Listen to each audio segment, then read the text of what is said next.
ሙዛዛ ማኩ መጣ። አንቺ እዚህ ያለሽ እያወቀ እንዴት መጣ? ጠርታሽ ነው አይደል? ያምሻል እንዴ? እንዴት ነው ይጠራዋል? እንዴት ናችሁ? አለው ደህና ነኝ። እንዴት ነው?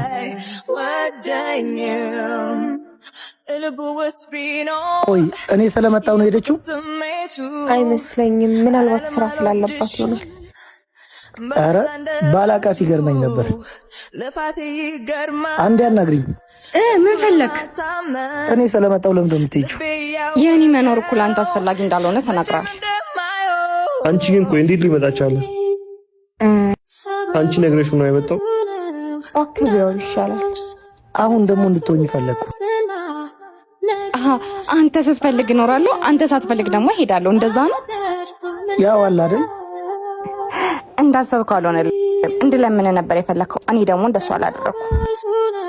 እሱማ ትንሽ ቢጠብቅሽ መች መምጣትሽ ይቀራል። ሙዛዛ፣ ከዚህ በኋላ እኔን ማውራት አይደለም እኔ የደረስኩበት እንዳደርስ። እሺ? ደግሞ እኔን ማውራት አይደለም ማየት ይናፍቃል። እሺ? ከየት ያመጣሽው ድፍረት ነው? ከጊዜ